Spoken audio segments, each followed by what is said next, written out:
রাজপথ ছাড়ি নাই সাথে একটা স্লোগান হবে। এই আন্দোলন সংগ্রামে কোন নেত্রী আছে? গলা ফাড়িয়ে বলতে হবে কোন নেত্রী আছে? ওই সেই নেত্রী জিয়া খালেদা, জিয়া খালেদা, তারেক রহমান। এই পরিচয় আন্দোলন সংগ্রামে কোন নেতা ছিল? এই সুখ দুঃখে কোন নেতা ছিল? গলা ফাড়িয়ে বলতে হবে কোন নেতা ছিল?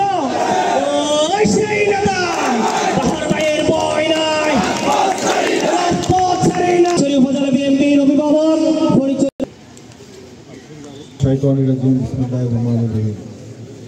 মাইন্ডগ ইউনিয়ন দ্বিবার্ষিক সম্মেলন উপলক্ষে আয়োজিত আজকের এই সমাবেশের সম্মানিত সভাপতি, বিভিন্ন ইউনিয়ন থেকে আগত নেতৃবৃন্দ এবং উপস্থিত আমাদের মুরব্বী এবং সম্মানিত নেতৃবৃন্দ, আসসালামু আলাইকুম।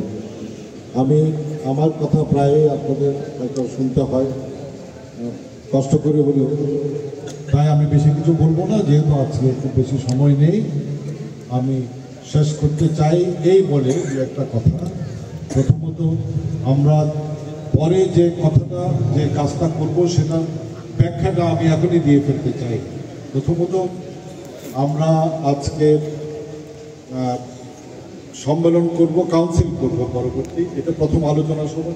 পরবর্তীতে হবে কাউন্সিল, সেই কাউন্সিলটা আমরা উপজেলা থেকে করব। এটা ইউনিয়ন অর্গানাইজ করেছে, আমরা করব। তারপর উপজেলা থেকে এবং কাউন্সিলের যে নির্বাচনটা অনুষ্ঠিত হবে সেটা উপজেলার বিএনপির তত্ত্বাবধানেই হবে। সেখানে আপনারা প্রত্যেক থেকে ওয়ার্ড যারা আছে তারা আসবে, তারা এসে একটা করে ব্যালট আমরা দিয়ে দেবো, ওনারা একটা সিল মেরে দেবে, নামগুলো দেওয়া আছে। যদি কেউ পড়তে অসুবিধা হয় তাহলে কাউকে নিয়ে আপনারা বলবেন, বা আমরা এখান থেকে বলে দেবো 1 নম্বরে এই, 2 নম্বরে এই, 3 নম্বরে এই নাম আছে, আপনি যার ইচ্ছা তারা ভোট দিয়ে আসেন। ঠিক আছে? যদি কেউ পড়তে না পারে, আর যারা পড়তে পারবে তারা পড়ে একটা সিল দিয়ে আমাদের এখানে দিয়ে দেবে।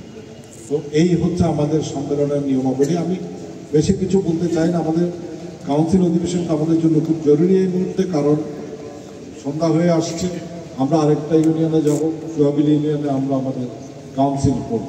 সুতরাং বক্তব্য আমরা সবসময় দিয়ে যাচ্ছি, সবসময় আপনারা শুনে আসছেন। আমরা নতুন করে সেই কথাগুলো আর বলার প্রয়োজন নেই। আমার চাইতে আপনারা কম জানেন না, বরং বেশি জানেন। তো আপনাদের সবাইকে আজকে কষ্ট করে উপস্থিত হওয়ার জন্য আমি ধন্যবাদ জানাচ্ছি। একই সাথে ধন্যবাদ জানাচ্ছি এই জন্যে যারা কষ্ট করে আজকের এই আয়োজনটা করেছে তাদেরকে। আমরা একটা সুন্দর সুচারুরূপে একটা কাউন্সিল করতে চাই। আপনাদের সবার সহযোগিতা কামনা করছি। ধন্যবাদ সবাইকে। বাংলাদেশ জিন্দাবাদ, বাংলাদেশ জাতীয়তাবাদী দল জিন্দাবাদ, শহীদ প্রেসিডেন্ট জিয়া আহমেদ।